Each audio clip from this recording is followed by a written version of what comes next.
Penguin Random House Audio presents The Girls by Emma Cline. Read for you by Cady McClain.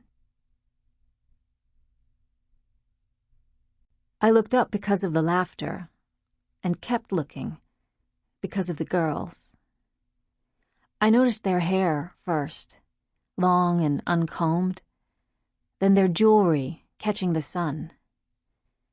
The three of them were far enough away that I saw only the periphery of their features, but it didn't matter. I knew they were different from everyone else in the park. Families milling in a vague line, waiting for sausages and burgers from the open grill. Women in checked blouses scooting into their boyfriends' sides. Kids tossing eucalyptus buttons at the feral-looking chickens that overran the strip. These long-haired girls seemed to glide above all that was happening around them, tragic and separate, like royalty in exile. I studied the girls with a shameless, blatant gape. It didn't seem possible that they might look over and notice me. My hamburger was forgotten in my lap, the breeze blowing in minnow stink from the river.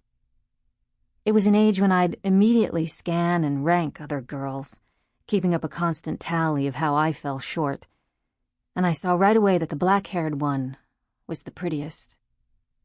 I had expected this, even before I'd been able to make out their faces. There was a suggestion of otherworldliness hovering around her, a dirty smock dress barely covering her ass. She was flanked by a skinny redhead and an older girl dressed with the same shabby afterthought, as if dredged from a lake, all their cheap rings like a second set of knuckles. They were messing with an uneasy threshold, prettiness and ugliness at the same time, and a ripple of awareness followed them through the park.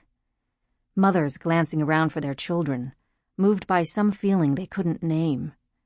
Women reaching for their boyfriends' hands. The sun spiked through the trees, like always.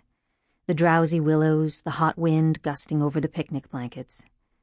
But the familiarity of the day was disturbed by the path the girls cut across the regular world, sleek and thoughtless as sharks breaching the water. Part 1.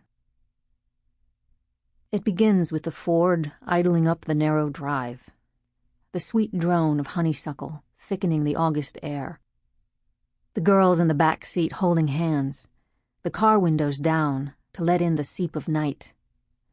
The radio playing until the driver, suddenly jittery, snaps it off. They scale the gate, still strung with Christmas lights.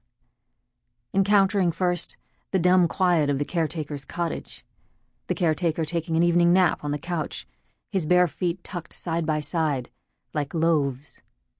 His girlfriend in the bathroom wiping away the hazy crescents of eye makeup.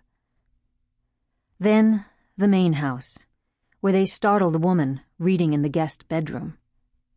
The glass of water quivering on the nightstand, the damp cotton of her underpants. Her 5-year-old son by her side, murmuring cryptic nonsense to fight sleep. They herd everyone into the living room. The moment the frightened people understand the sweet dailiness of their lives, the swallow of morning orange juice, the tilting curve taken on a bicycle, is already gone. Their faces change like a shutter opening, the unlocking behind the eyes. I had imagined that night so often. The dark mountain road, the sunless sea, a woman felled on the night lawn. And though the details had receded over the years, grown their second and third skins, when I heard the lock jamming open near midnight, it was my first thought. The stranger at the door. I waited for the sound to reveal its source. A neighbor's kid bumping a trash can onto the sidewalk. A deer thrashing through the brush. That's all it could be, I told myself, this far-off rattle in the other part of the house. And I tried to picture how harmless the space would seem again in daylight, how cool and beyond danger. But the noise went on, passing starkly into real life. There was now laughter in the other room, voices, the pressurized swish of the refrigerator. I trawled for explanations, but kept catching on the worst thought. After everything, this was how it would end. Trapped in someone else's house, among the facts and habits of someone else's life. My bare legs, jotted with varicose veins. How weak I'd appear when they came for me. A middle-aged woman, scrabbling for the corners. I lay in bed, my breath shallow as I stared at the closed door, waiting for the intruders, the horrors I imagined taking human shape and populating the room. There would be no heroics, I understood. Just the dull terror, the physical pain that would have to be suffered through. I wouldn't try to run. I only got out of bed after I heard the girl. Her voice was high and innocuous. Though it shouldn't have been comforting, Suzanne and the others had been girls, and that hadn't helped anybody. I was staying in a borrowed house.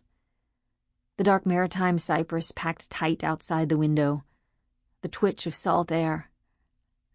I ate in the blunt way I had as a child, a glut of spaghetti, mossed with cheese, the nothing jump of soda in my throat.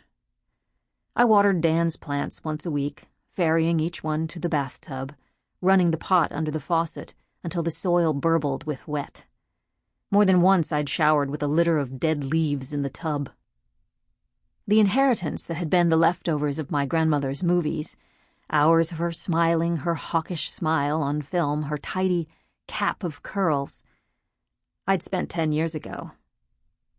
I tended to the in-between spaces of other people's existences, working as a live-in aide, cultivating a genteel invisibility in sexless clothes, my face blurred with the pleasant, ambiguous expression of a lawn ornament. The pleasant part was important, the magic trick of invisibility only possible when it seemed to fulfill the correct order of things, as if it were something I wanted, too.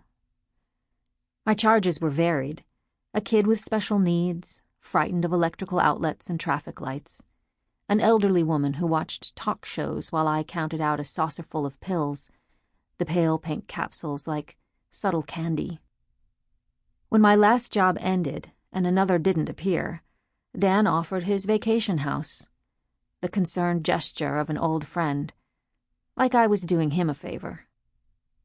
The skylight filled the rooms with the hazy murk of an aquarium, the woodwork bloating and swelling in the damp, as if the house were breathing. The beach wasn't popular. Too cold, no oysters. The single road through town was lined with trailers, built up into sprawling lots, pinwheels snapping in the wind, porches cluttered with bleached buoys and life preservers, the ornaments of humble people. Sometimes I smoked a little of the furry and pungent marijuana from my old landlord, then walked to the store in town, a task I could complete, as defined as washing a dish. It was either dirty or clean, and I welcomed those binaries, the way they shored up a day. I rarely saw anyone outside. The only teenagers in town seemed to kill themselves in gruesomely rural ways. I heard about their pickups crashing at 2 a.m, the sleepover in the garage camper ending with carbon monoxide poisoning, a dead quarterback. I didn't know if this was a problem born of country living, the excess of time and boredom and recreational vehicles, or whether it was a California thing, a grain in the light, urging risk and stupid cinematic stunts.